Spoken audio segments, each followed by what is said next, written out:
very good evening to our viewers. Thank you for joining us tonight on the Evening Review. My name is Toiwan Jabela, your host. Tonight on the show, we are joined by Wiseman Anyala. He is a founder and executive chairperson of the Wiseman Anyala Holdings Group. Wiseman here has been nominated for the 100 Global Impact Personalities Summit and Awards. He's one of the nominees, and we will speak to him about that and what activities he did that led to that recognition. Thank you very much, sir, for making time. Let's talk about what this nomination is about. How did it come about? Taiwo, thank you so much for the great opportunities. I'm very happy now to see the young entrepreneur also invited on this platform. I have seen for the past weeks or months, you've been inviting the politicians. Yeah. So I'm glad that I'm here. Taiwo, as many know, that I've been in business for over 16 years now, full time. Yeah. A decision that it was never easy because it's come with a lot of challenges. Were you working somewhere, or you just did you quit a job to start business, or you just went into business? No, I just went into business. I literally not work really somewhere. A decision that I said it was not easy, especially that at that time I was very, very young, and there was this perception that young people must go look for a job. I decided to take a different route. Of course, I would like to share that I was very fortunate to come from a business family. Yeah, my father is a businessman. He's been in business since the early 70s. They were the first black business people before independence. I've been in business for full time since 2013. Start from humble beginnings. Those who knows, they know my humble beginnings. Although it's a journey that I have come with a lot of challenges, a lot of obstacles. But one have to be very determined and know what you want. And even when I was growing up in the early 90s, everybody, they just want to go to university and go look for a job for the government. But there's no one who's saying they want to be job creator, to create job for others. And if you are looking at now, our high unemployment is very, very high. I think it's at 44%. And as I said, when I was growing up in the early 90s, people who are used to be unemployed is people with no qualifications. But now you see people with master degrees, honors degrees that are unemployed. So, and it's unfortunate that now our government is under pressure. It cannot be able to absorb all these graduates. So obviously there are certain young people that need to stood up and take an extraordinary steps, which is to start their own businesses that eventually now will be able to create jobs for other fellow young people. And that's the decision that I have done 16 years ago. What has been some of the challenges in that journey, especially in the early years of the journey? As you know, if you are not known, nobody will support your business.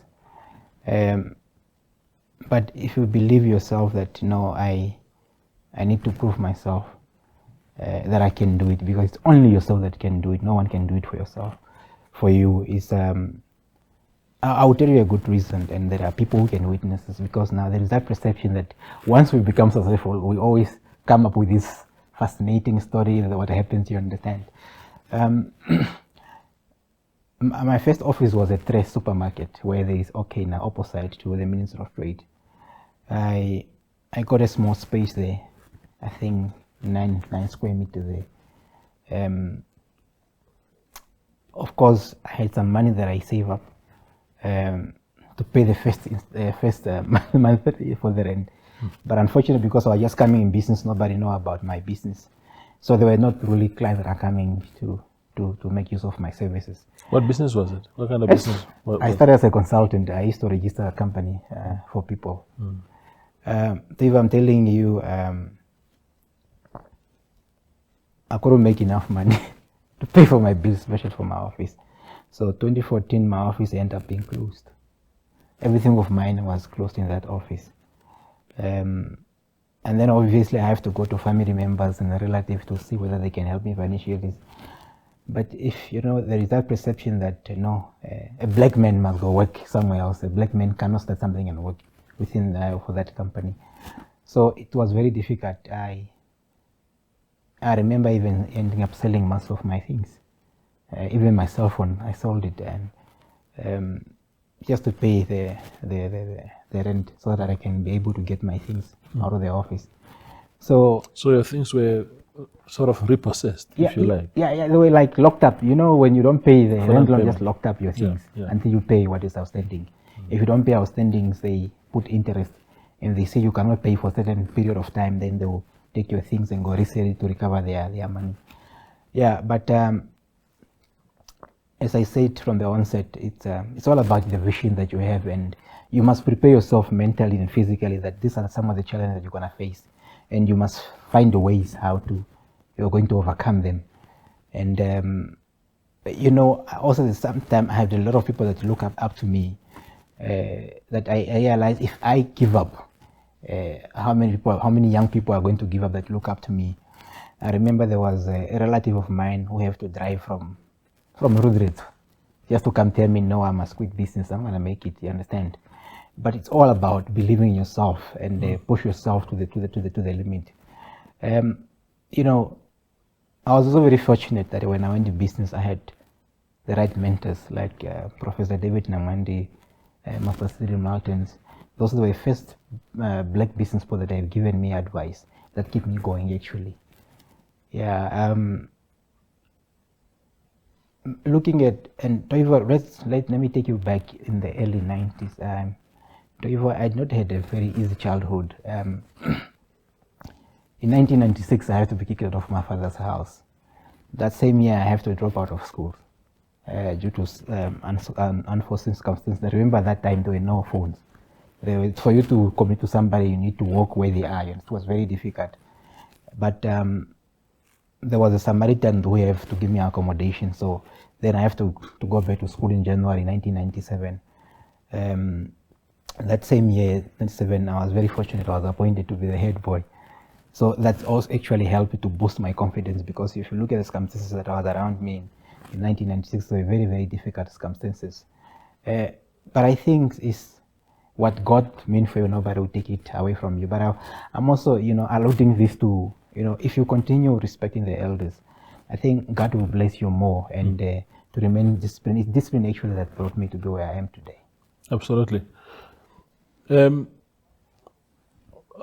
What was the next? What was sort of the breakthrough moment for you? When you look at your business journey, what was that moment where you felt like, now I'm a proper businessman? That's a very good question, Toivo. I would say, I think the breakthrough came in 2014, where I was nominated as 2015 Emerging Entrepreneur of the Year by Namibian Business Hall of Fame under the leadership of Mr. Joanna Klute. It came as a surprise that I was nominated, because I didn't expect it. I was just coming into business. But that actually gave me a confidence to keep more working harder. But at the same time, that award actually brought a lot of pressure, because now there's a lot of expectation from the people. They expect you to do more. And at the same time, also, it's a way to encourage you that you must work more. I remember I was very fortunate that I was one of the very young people that were selected by the Minister of Trade and Industry at that time to go attend a training in bookkeeping at a small business at University of Namibia. A course really that helped me why it's important to keep record for your businesses. And I think in 2016 I was also selected as the Radio Energy of Personality of the Week by Radio Energy. That gave me a platform also now to talk about my business, that individually make people to know about my business. And as a result, I started getting clients and be able to pay my my rent and my employees that are working for me.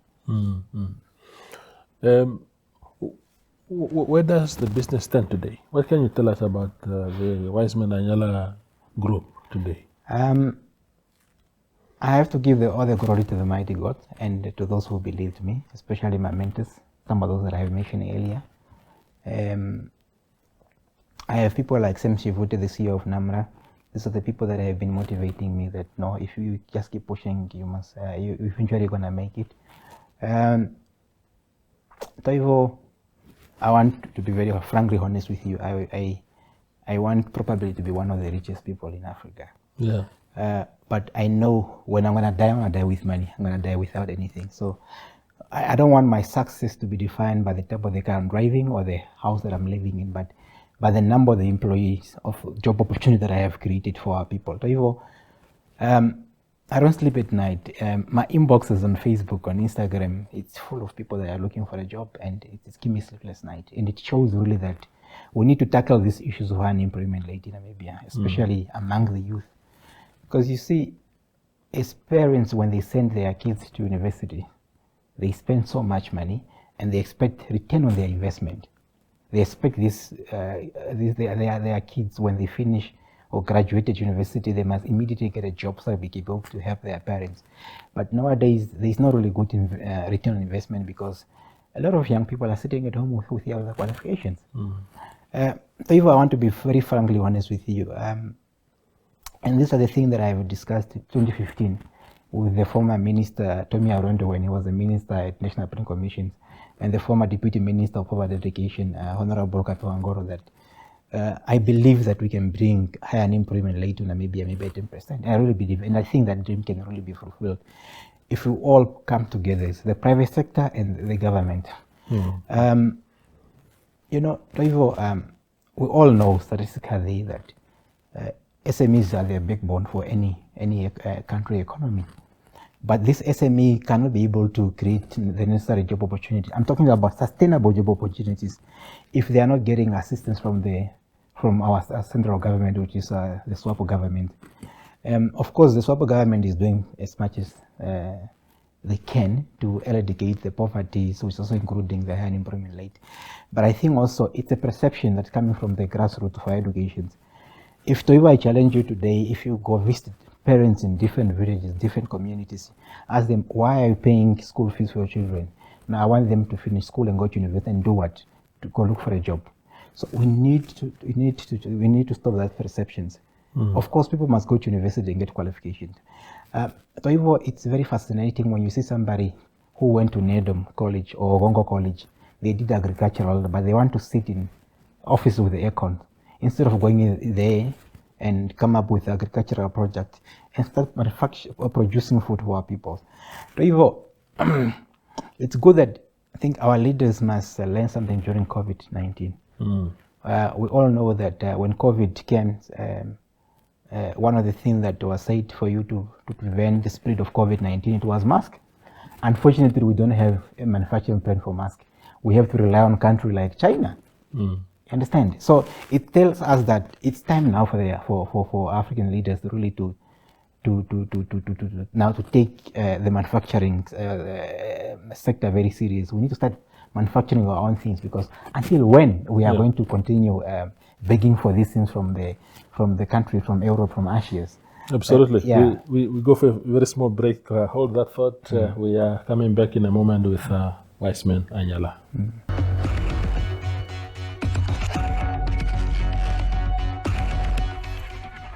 Tomorrow Namibia, catch chill sessions every Saturday at 1900 hours on NTV, hosted by Michael Kayunde, for trending Namibian music videos and top entertainment news. Or alternatively, watch anytime on Echo via 1up2, your hub for all episodes. Missed the madness? Catch every sharp jab, unfiltered truth, and political punchline from Second Take, the show that says what others won't. From presidential bloopers to policy absurdities, we satirize the powerful and poke the pompous. If you didn't catch the fire live, don't sweat it. Every single story is waiting for you on Echo. Find us at 102.com and Echo, in your time, on your terms.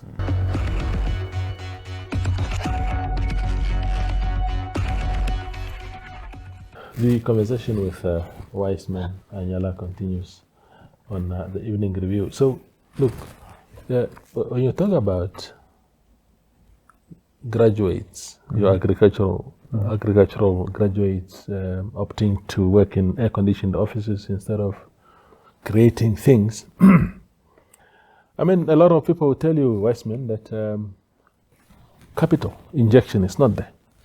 Of course, we are happy that there's a new youth fund now to give money to those that are having brilliant ideas. That's a good thing. But capital has always been the problem. Second thing is collaterals, all these funny things that young people do not have that they are being asked to provide before they can access financing, and so many others. So it's not very much about just lack of willingness. Some people are willing, but there's a lot of stumbling blocks there. What do you say to that? Toivo, I must acknowledge that what you're saying it's absolutely true. But I want to start to say that, and to the young people, it's always to start with what you have. It's always to start with what you have at your disposals. Otherwise, you're going to wait for the government bailout. You'll be waiting until Jesus comes, as I always like to say. Of course, it's time now for the government to realize that young people cannot be able to thrive in business or come up with their own business without financial support. But it was, our government resources are very limited, in a sense that our government rely on tax collections.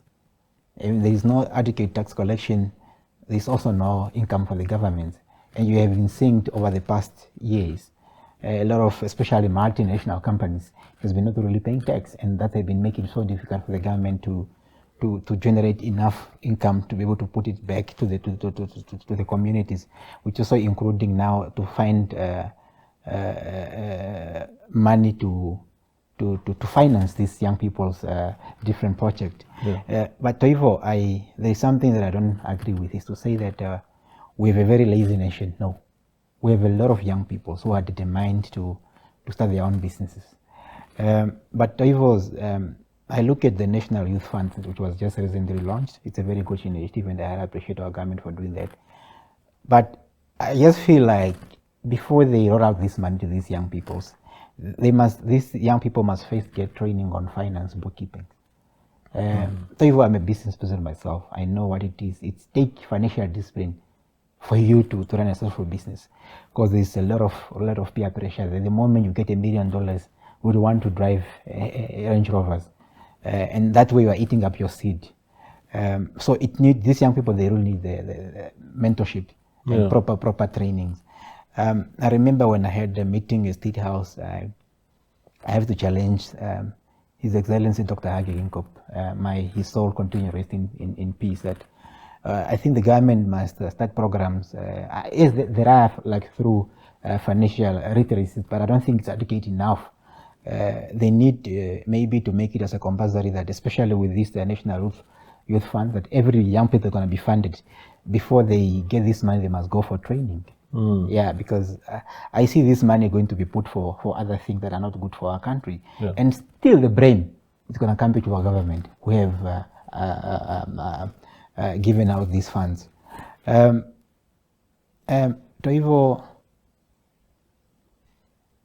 I want to be very frank with you. Business is not easy.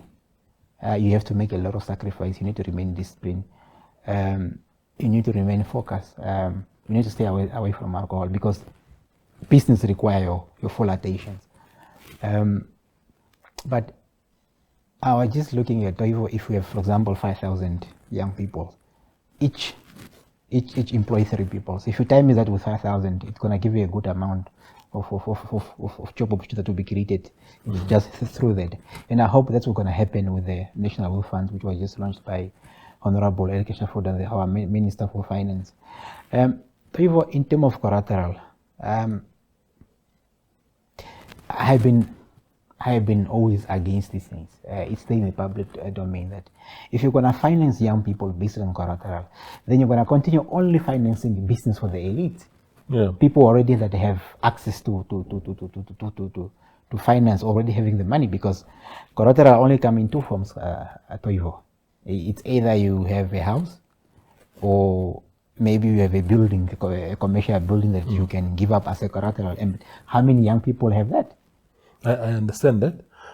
But in your case, where did you get the funding in the end? Who funded your business? Okay, Toivo, as I said from the onset, it's always good to start small and start what you have. Yes. I started registering people's companies. And that's how I started. But later I realized that just registering people's company, there is no sustainability there. You will not be able even to pay salary for the employees. So you need to expand your business operations. What I did, I started venturing into supplying of stationaries, cleaning materials. But also later on, I realized you supply 3 times in a month or once in a month, there's no sustainability there. So I have to think out of my box, and I have to come up with other business ideas. So later on, I realized that, look, in which other sector of our economy where there is potentials of creating sustainable job opportunities, I decided, no, let me go in the tourism industry, which I decided to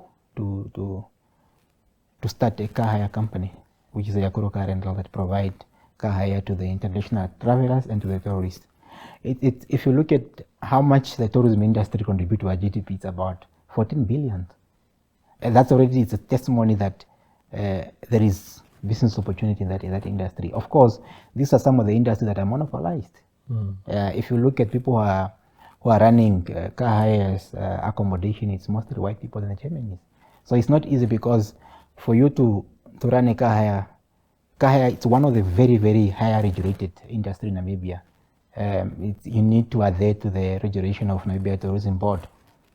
And it's a very difficult industry to penetrate for any young people, because you need a vehicles that you need to rent out to the tourists. Yeah. And the cheapest car you can find maybe is 200,000. Where are you going to get that one? So that I'm also saying that it's always very important for you to start small while you are dreaming for bigger things. Otherwise, if you keep hoping that maybe the government will come bail you out, the government might come through, but that will be too late for you. Remember, you also have a family to feed, to you. I get it. Yeah, so you need to run a business that will be able to generate money for you, for your employees, and for you to look after your family.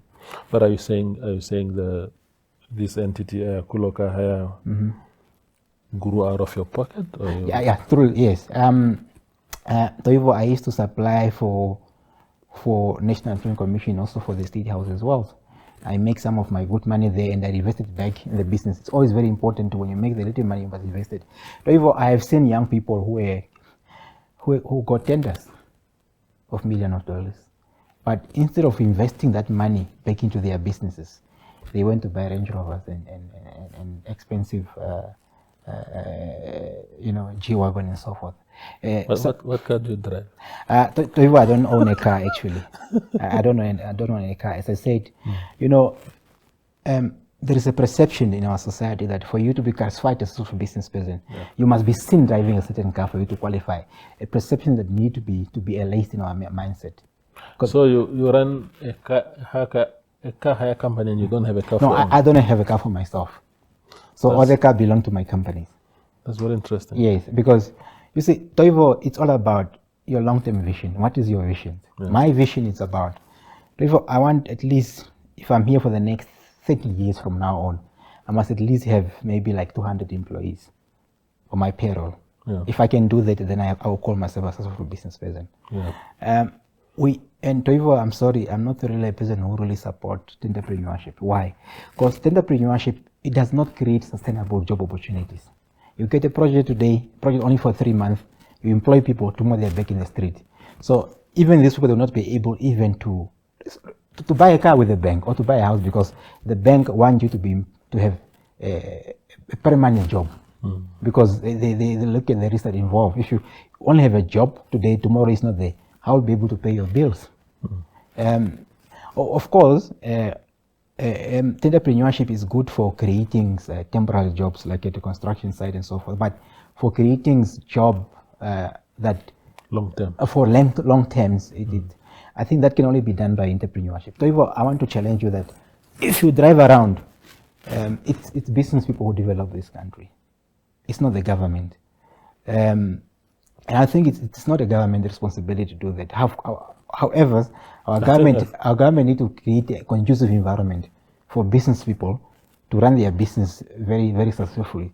Where I don't agree. Where in this country are government are business people creating, developing the country? They're not building roads. They're not building schools. They're not building hospitals. Of course, it's not their duty per se. But I see business people who a lot of them, there are a few good ones who reinvest into the growth of their businesses. The entities are growing, more jobs are being created. But I think Namibian business people must also do better. They must really do better. I concur with your sentiment, Toivo. In conclusion. It's a responsibility for our business people, as I said from the onset, to meet our government halfway. Yeah. And how do we meet our government halfway? It's for creating those job opportunities so that we can take the pressure from the government. Yeah. Toivo, we have business people like that Chico, Professor David Namwandi. That's from humble beginning. Look where IOM is. Yeah. If you look at how many people are working there. Yeah. So, but I don't think business people, they really get enough recognition for what they are doing for this country. Yeah. And in all part of the world, even if you go to China, United States of America, those are economy, they are strong because of the business people. Yeah. I challenge you drive around Ondangwa.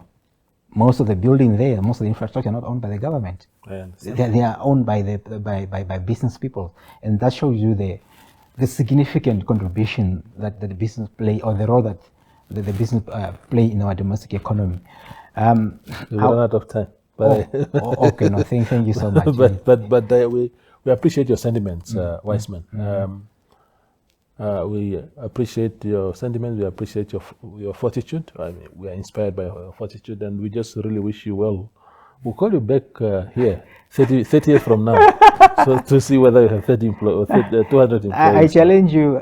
So if that decision is not in my hands, it's in the hands of the mighty God. I agree. Yes, and for you also, if you continue supporting me, Yeah. I will obviously make my country very proud. Yes. But I know I will do it no matter what it takes. Absolutely. I thank you. That's Wiseman Anyala. He's a chairperson of the Wiseman Anyala Investment Group. Yeah, Wiseman Anyala Holding Group. Yes. Holdings Group. Yes.